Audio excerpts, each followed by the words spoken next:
First up, from the crew, we have Dan Krall, who's the art director on Scooby Doo Mystery Inc. Previously, he's worked on Chowder, Samurai Jack. He was a character designer on Coraline, and we're thrilled to have him on the show.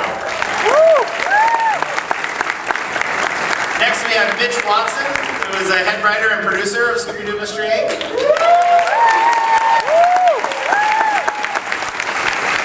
Previously, he wrote Ben 10 Race Against Time. He was a producer and writer on Duckman, Cat Scratch, Freakazoid, and we're thrilled to have him on Scooby. Then we have Matthew Lillard, which you know.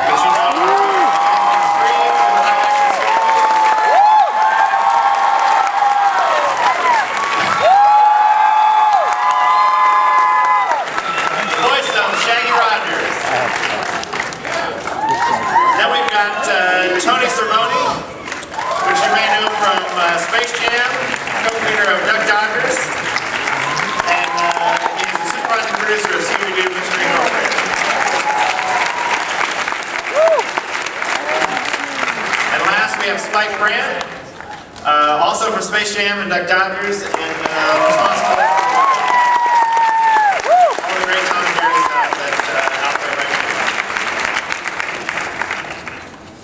We're going to show a sneak peek of an episode today, but first we're going to do a few questions for everybody, and then after the episode we'll do a Q&A with the audience.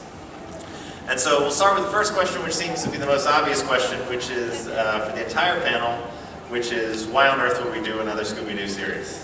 And what do you think that this show has to offer that the last 41 years has not offered from Scooby Doo? Pass.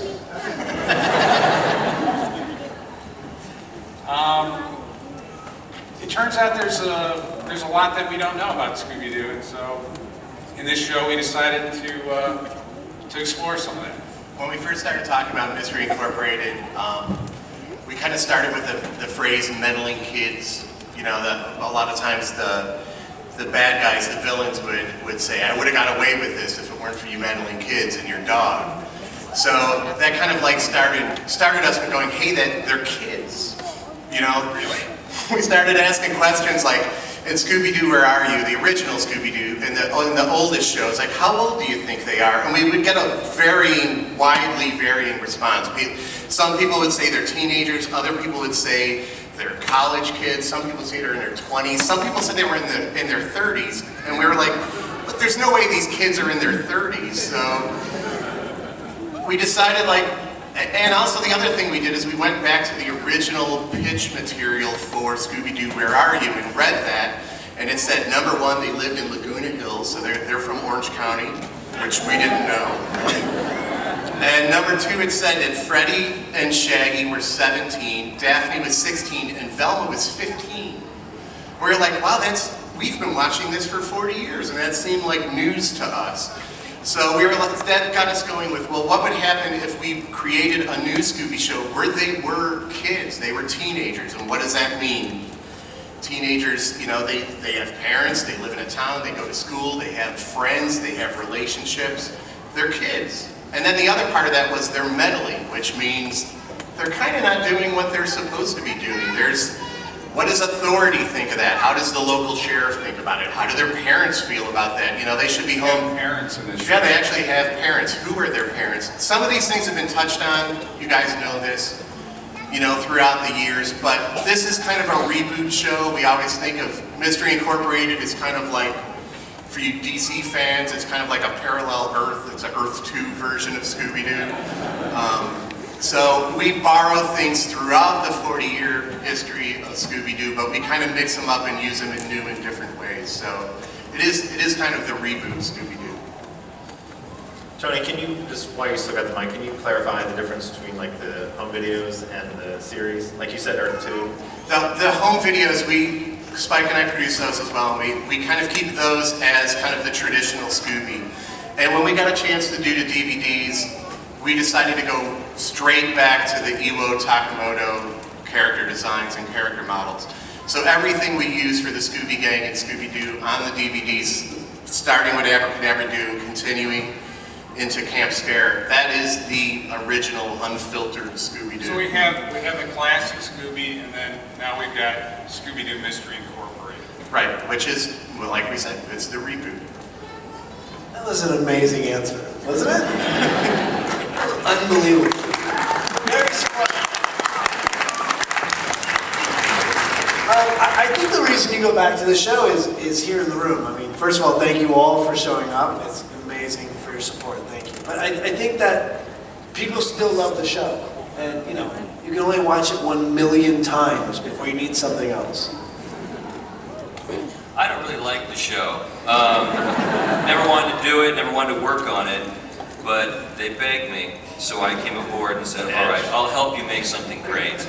No, it's, you know, to me, I mean, Tony probably touched upon most of this stuff. I think another thing we also wanted to do when we started re-looking at it again was, you know, we wanted the mysteries to be real mysteries. We wanted you actually to have to think a little bit about who the bad guy was, you know, be that, you know, a bunch of red herrings going off in different directions or whatnot. And we also kind of wanted to push the scary envelope a little bit, you know. And so when you see the show, it's not done in the old staging that it used to be, which is more the proscenium, you know, flat-on kind of staging. It's really cinematic. Dan would talk about it and say that we were doing little movies each half hour, and then on top of that, stylistically, and Dan can tell you more about that, it doesn't look like any of the other shows as well. I mean, it's beautiful. If you see it, the backgrounds, the painterly aspect of the whole thing, it's really quite gorgeous to look at.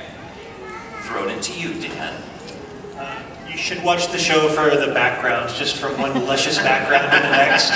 You can pay attention to the story, characters or not, but really just background to background. That's kind of what it's all about. You know, it is like 26 little half-hour horror movies, and each one, the villains are so drastically different from the one before it and after it. It's constant change-up. It's a visual playground to art direct, and I think it's going to be fun to watch. And each one is, yeah, and they're different kinds of, some are ghost stories, some are flat-out monster movies. There's one episode that Tony and I have been fans of a monster movie from the 60s called War of the Gargantuas, which, if anybody's old enough to remember that, it's a great monster movie, and we even got one of the songs from that movie to put into the show, because we just loved it so much. So you got, everything's sort of different from episode to episode, and I don't know if anybody's touched on this, for the first time ever in one of these series, we have a 26-episode story that we're telling as well. So each episode is a standalone, so there's a mystery with each episode, but within each one of those episodes, pretty much, is a clue to a much bigger mystery that will be solved at the end of the season. So, which is why you need to watch every single episode.